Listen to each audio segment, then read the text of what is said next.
வணக்கம். இந்த சம்மர்ல நமக்கு நிறையவே வேப்பம்பூ கிடைக்கும்.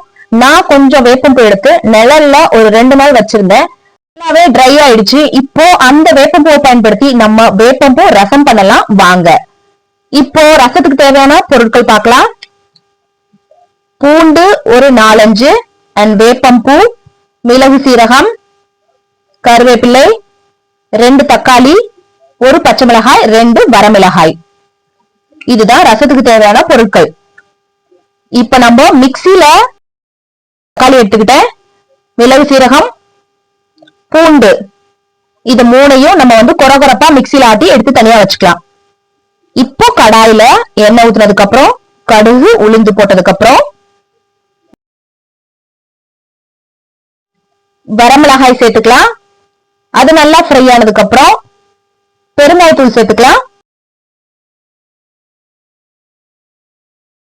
இப்போ அந்த வேப்பம்பூவையும் போட்டு அதுக்கப்புறமா நம்ம மிக்சில அரைச்சு வச்சிருக்க தக்காளி, பூண்டு, மிளகு சீரகம் இது எல்லாத்தையும் சேர்த்து அதோட கருவேப்பிலையும் சேர்த்ததுக்கு அப்புறம் நல்லா வதக்கிக்கலாம்.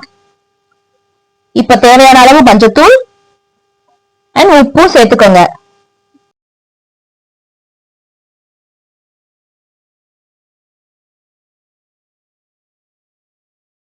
இப்ப கொஞ்சம் எண்ணெயிலேயே அதை பெரட்டினதுக்கு அப்புறம் ரசத்தை கூட்டி வைக்கிறது தகுந்த மாதிரி நம்ம தண்ணி ஊத்திக்கலாம்.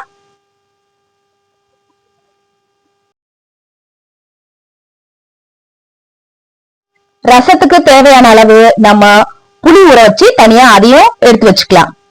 இப்ப பாருங்க, ஒரு லெமன் சைஸ் இருக்கக்கூடிய அளவுல நான் புளி எடுத்து வச்சுக்கிறேன். அதையும் கரைச்சு ஊத்திக்கலாம் ரசத்துல. இப்போ தேவையான அளவு ரசத்தை கூட்டி வச்சதுக்கு அப்புறம் நம்ம லேசா ஒரு கொதி வரட்டும். நம்ம வந்ததுக்கு அப்புறம் பச்சை மிளகாய் சேர்த்துக்கிறோம். அவ்வளவுதான், வேப்பம்பூ ரசம் ரெடி ஆயிடுச்சு. கொஞ்சம் கசப்பா இருக்கும், தேவைப்பட்டா நீங்க வெல்லம் சேர்த்துக்கலாம். நான் ஆக்சுவலி சேர்த்துக்கல, நாங்க அப்படியே தான் சாப்பிட்டுக்க போறோம், எடுத்துக்க போறோம். So happy cooking and thanks for watching.